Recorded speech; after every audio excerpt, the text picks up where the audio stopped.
Hello crafty friends, this is Julia and this is part 3, the last part of my mini coloring class featuring this Bloobel Digi stamp. And my goal was in this class to show you how you can use similar techniques but different mediums to achieve the same look across different images, and I will show you the images at the very end. Today for this last tutorial I'm using my colored pencils. I prefer Polychromos pencils, but if you have Prismacolor pencils or Derwent pencils or whatever other brand there is, just try this technique with the pencils you have. Don't run out and buy something new. I'm pretty sure whatever you have on hand will probably work for this technique. So save yourself some money, rather spend it on awesome images, and try this technique. Now I will be mainly showing you how I'm doing this for the face, at least the skin, because coloring with pencils is a very time-intensive technique. I have sped this up by 300% here, so you're seeing it 3 times as fast as I've actually colored it. With colored pencils, the trick is, and I've learned this from the Kid and Clouder coloring class, to work in layers and to start with a very light hand.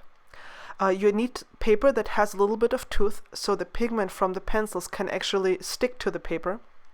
And if you apply too much pressure too soon, you will basically flatten out the tooth that the paper has, and then the other pigment cannot stick to it anymore. So you start out very, very lightly, like literally so lightly you can almost not see it. And then you basically go over each layer with the next color and blend it out a little bit more.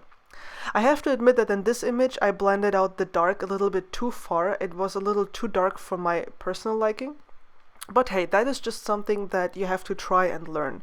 And the next time I'm going to color an image, I'm going to be very careful about how far out I blend my darker colors. So that is all part of the learning process. I decided not to start this over again because I felt that the image was still pretty good. At least I liked it.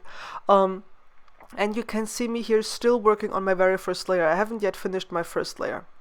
But I go over all the previous layers with my lightest color and just blend towards the highlight. And then I'm coming back in and applying darker, or not the darker color, but the second layer.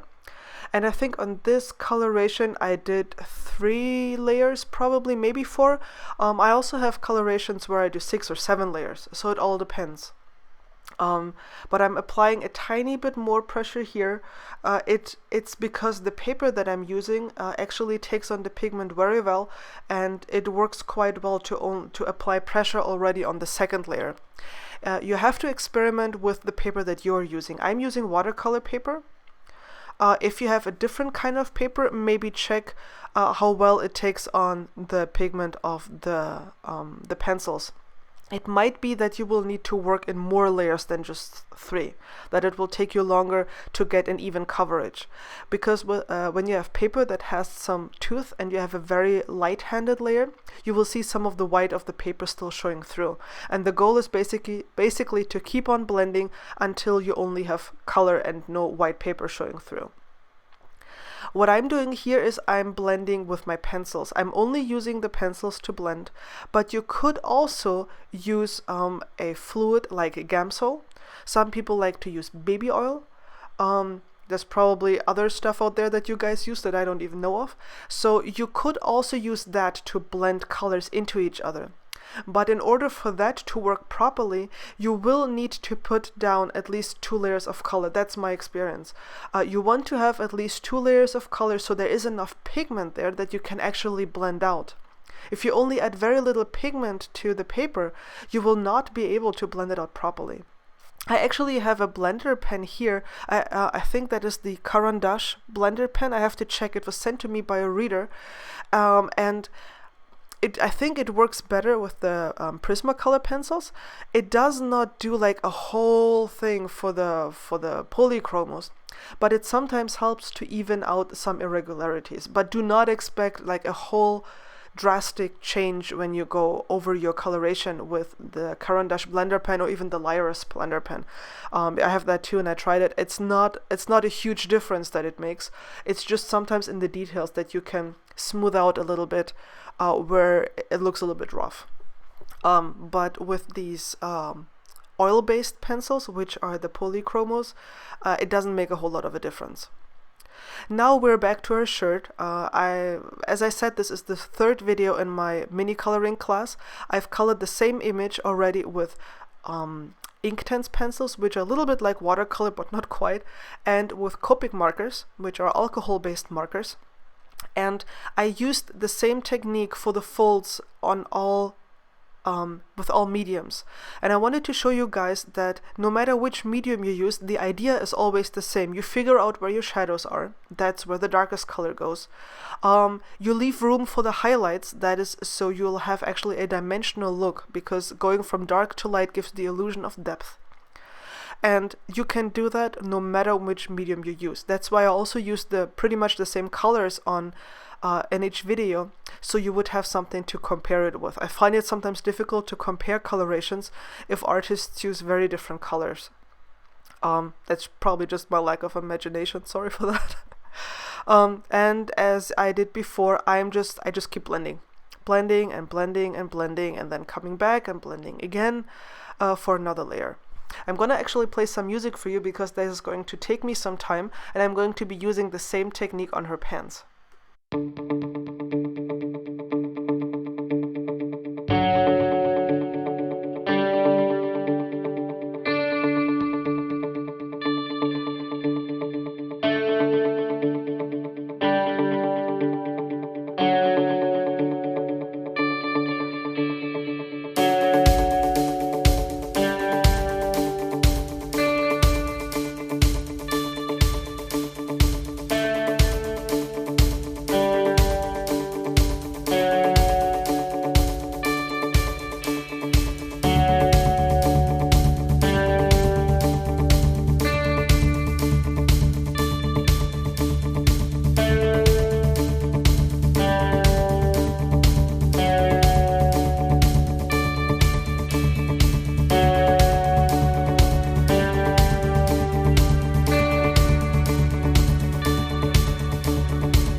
Alright, and now my coloring is done, and here's a comparison of all the different colorations I did. This was the Copic one, then the second one is the Inktense one, and the third one here is the color pencils. I have links to the blog posts for all the videos in the video description below, and close-up shots of all the colorations there as well. And here's a close-up of the colored pencil one that I did.